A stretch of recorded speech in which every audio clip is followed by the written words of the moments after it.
y los datos que dio a conocer el Tribunal Superior de Justicia y una señal de alerta para todos, ¿no? Lo que está ocurriendo con niños, niñas y adolescentes, el fuerte crecimiento que hubo en el caso de hechos penales ligados con menores de edad.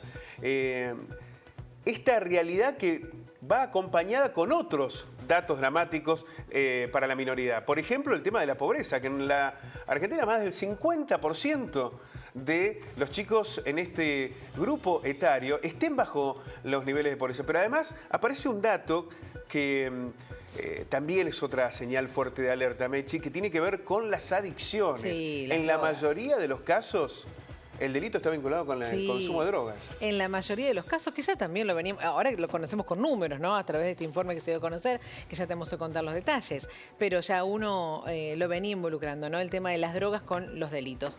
Repasamos en tramas. Dale, vamos los a ver datos en de detalle. este informe. ¿Qué indica el Tribunal Superior de Justicia? Datos oficiales sobre la participación de menores en el delito. Según el Tribunal Superior de Justicia, crecieron un 37% de las causas penales a menores en Córdoba en comparación al año 2021. Es muchísimo, casi un 40%, es muchísimo. Durante 2022 ingresaron un total de 1.788 causas que contaron con la participación de 1.811 niños, niñas y adolescentes. El 55% de las causas provienen de Córdoba, capital, seguida por las sedes de Río Cuarto y de Villa María. La Bulaye, Villa María y Huinca Renancó resaltan como las sedes con mayor incidencia de causas en lo penal juvenil por encima del promedio provincial. Claro, porque el primer dato es el número de causas y el segundo es comparativo con la población. Si vos comparas la cantidad de casos que tiene Huinca, por ejemplo, en relación a su población, el índice es mayor al promedio provincial. El informe revela que el 86% de los casos son varones y el 55%, mirá este dato, ¿no? Menores de 16 años, muy pequeños. Y además se constató que la mitad de los jóvenes admitió consumir algún tipo de sustancia psicoactiva. Bueno, este es otro elemento, ¿no? Central, el acceso que tienen los menores a las drogas. Otro de los datos de este informe, delitos registrados, son acciones contra la propiedad que representan un 52% de los casos. Robos, ingresan a domicilios en hechos de robo y eso significa más de la mitad de los casos. Bueno, ¿qué ha ocurrido, no? Para que en un año más del 40% aumentaran los casos. Vamos a sumar a este análisis a Patricia Muñoz, quien es dirigente barrial, dirigente política de la ciudad. Patri, ¿cómo estás? Muy buenos días. Buen día, ¿cómo les va? Muchas gracias. Y Roberto Aguilera, quien es exdelegado de Desarrollo Social de la provincia, también dirigente político. Roberto, ¿cómo estás? Muy buenos días. Buen día. Buen día, un gusto. Para nosotros es un placer también. ¿Qué pudo haber pasado, Patri, para que estemos hablando de estos datos que son oficiales? Acá no hay una recopilación periodística, sino propios datos del Tribunal Superior de Justicia que hablan de un crecimiento solo en un año de casi el 40% de casos. Claro, también, personalmente creo que no hay que tergiversar tampoco la información o, para que no se malentienda, aumentó. Pero cuando uno va a las estadísticas de quienes estudian todo esto, no creo que sean la cifra mayor de participación en los delitos mayores, justamente hablando, no, siempre de los menores de edad. Todos los datos, claro. Es un porcentaje menor el de los menores en relación a los adultos. La preocupación es que dentro de ese porcentaje menor haya aumentado tanto la participación de los niños y niñas, ¿no? Y yo creo que nunca hay que despegar del contexto en el que estamos viviendo. No puede ser que 6 de cada 10 chicos o chicas esté por debajo de la línea de pobreza, que sea pobre, ni hablar de la marginalidad. Tenemos 6 millones de niños, niñas y adolescentes que son pobres hoy, que tienen una comida al día con suerte, si es que la tienen, ¿no? Y ni hablar, nunca hay que despegar del lado de lo que es la arista de la droga. No tenemos a jueces que se pongan las pilas y que den fallos o sentencias ejemplares en cuanto a la droga. Entonces, tenemos personas que están haciéndose millonarios comprando propiedades, frente a nuestros ojos, emprendiendo y poniendo negocios, que lo sabemos en los diferentes barrios, a costa de que estos pibes, digo pibes porque son en su mayoría varones pobres, drogándose, ¿no? Que los están matando en vida. Entonces son ellos quienes terminan en el hospital, donde se los desintoxica y al otro día están en la calle y donde no tienen las comunidades terapéuticas a mano, Sí, una digamos, porque contención, ¿no? si vos le preguntás a un adolescente hoy a dónde puede recurrir para las adicciones, no tienen la menor idea. Ustedes hagan un relevamiento y no, Sí, claro, y no lo saben.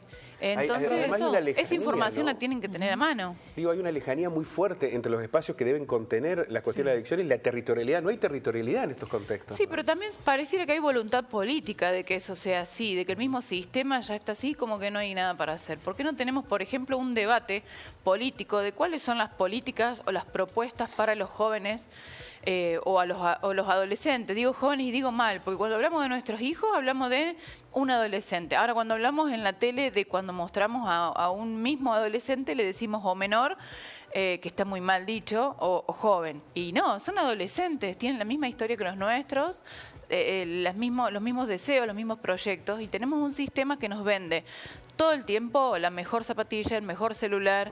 ¿Y a dónde van a parar esas frustraciones, esas decepciones de este sistema que causa, ¿no? Porque tampoco hay salud mental, no se Roberto, puede recurrir a un psicólogo. Es así. ¿Cuál es tu mirada de esto? ¿Qué sentís vos cuando ves estos números? Porque realmente es preocupante, ¿no? Y el tema de la droga, a mí también creo que es lo que más hay que hacer hincapié. Lo primero que siento es mucha tristeza y pienso que como adultos, como papá, como mamás, tenemos que tener una actitud más proactiva. Y también el papel de los estados, donde no se han generado políticas de prevención. Se ha naturalizado demasiado o mucho el consumo de sustancias y no hay campaña de prevención en los estados. No hay un papelito que te diga que no está, que no sirve, que no está bueno. Yo tuve la experiencia de estar 2 o 3 años al frente de un espacio donde se atendían a personas con adicción, con problemas de adicción, y bueno, la mayoría de esa gente, grandes, jóvenes, de distintas clases sociales, todo el mundo, ante la pregunta mía, si yo le ponía 10 chicos adelante, ¿ellos qué le dirían o qué le aconsejarían? Todos me decían que no probaran. Eso es lo que me decían, ¿no? Entonces digo, a partir de esa experiencia palpable, uno se da cuenta de que a veces los estados se han corrido, y los papás también. Nosotros no tenemos capacidad a veces para hablar de estos temas, tenemos muchas dificultades, a veces tenemos muchos tabús en nuestra cabeza, ¿no? Y en el tema de la exclusión, también la inflación que golpea muy fuertemente en las clases más populares o en la gente más humilde, las devaluaciones, ¿no? A veces la corrupción, que van dejando a un montón de personas fuera del sistema y un montón de jóvenes fuera del sistema que no ven un futuro, que no tienen un futuro, porque una zapatilla hoy de baja calidad o que no sea tan buena vale 15.000 pesos. ¿Cómo hace una persona para mandar un hijo al colegio? Si la zapatilla vale eso, tiene que ir con un poquito de perfume, tiene que ir bien peinado, tiene que ir con una ropita adecuada. Digo, entonces, los chicos van saliendo, van desertando de la escuela. Para pensar que el problema central, más allá de todas las dificultades que genera la pobreza, está relacionado sobre todo con la desigualdad, ¿no? Con lo que te ofrece la ciudad o la provincia o el país como alternativa de acceso a la que no vas a llegar, ¿no? Todas esas cosas que son prohibitivas por tu propia condición social, ¿no? Y eso genera mucho enojo, mucha violencia, mucha marginalidad. También muchísima gente, muchísimos emprendimientos comerciales importantes, muchísimos empresarios que pagan sueldos de miseria, ¿no? Entonces los jóvenes o los tienen 2 o 3 meses y los sacan, no tienen futuro, no ven futuro, no hay esperanza a veces, ¿no? Entonces por eso el planteo tiene que ser también inclusivo. Acá no podemos ser felices, nadie puede ser feliz rodeado de un montón de gente que no alcanza lo mínimo. ¿Y cómo se revierte eso, Patri, no? Claro. La verdad que es un problema como otros problemas, como por ejemplo la violencia urbana o la violencia de género, por ejemplo, que tiene muchas aristas y siempre está la particularidad o que tienen en común, mejor dicho, es esta situación, ¿no? Porque estaba pensando mientras hablaban, la pérdida del nivel adquisitivo, ¿no? a nosotros mismos nos pasa, tenés que estudiar, tenés que trabajar, tenés que dar lo mejor en tu trabajo para no quedarte sin ese trabajo. ¿Y cómo queda tu casa? ¿Cómo queda tu familia, tu hogar? Devastado porque no estás en todo el día, muchos niños están solos. El otro día charlaba con una maestra y me decía que tiene esa realidad de que hay niños que pasan todo el día solos en su casa, claro, y ella escucha esas realidades. Claro, pues los papás entonces, salen a ¿cómo trabajar va? todo el día. ¿Dónde depositan todos sus sueños o lo que van teniendo de niños?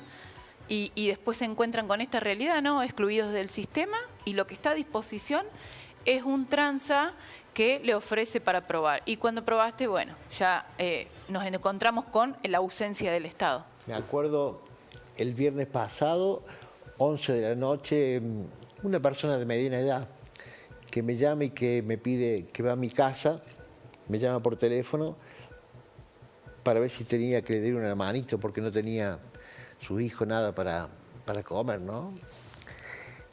Y me dice, mientras le abrí la puerta, charlamos un ratito, que no quería volver a hacer cosas malas que había hecho, ¿no? Entonces digo, eres el papá. Ese es el mensaje que tenía ese papá para mí, ¿no? No quería volver a eso, pero a veces la exclusión es tan dura, tan fuerte, que a veces a mucha gente, no intento justificar ninguna circunstancia, ¿no? Pero tendríamos que preguntarnos en algún momento si yo como papá estuviera frente a esa situación de llamar un viernes. Desesperación. Claro, ¿no? Y ese mensaje a veces tan triste de gente que está fuera del sistema, fuera de la educación, fuera del trabajo, que no encuentra, que no ve futuro, ese mensaje tan triste se le transmite a sus hijos, Habla poco ¿no? la dirigencia política sobre esto, Patri. La verdad que sí. Hay que preguntarnos en lo que es el legislativo, sea local, nacional, provincial, cuáles son las propuestas para los adolescentes. Y les aseguro que son pocas.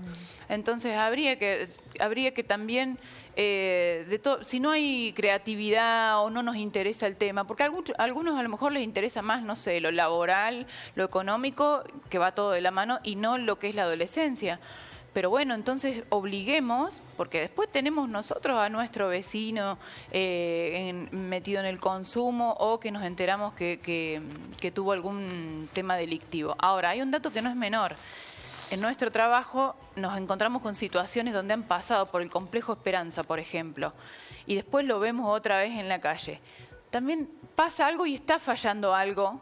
Y tenemos que nombrar esa falla. Los jueces hacen lo que quieren con los pibes, porque los mandan sin un proceso, sin nada, pero sin definiciones, al complejo Esperanza, donde la pasan peor, donde los largan peor, porque los sufren miles de aberraciones. Entonces, eso claramente está fallando, pero queda interpretación de un juez que dice, bueno, que se vaya 3 meses, que pase 1 año, que pase 3.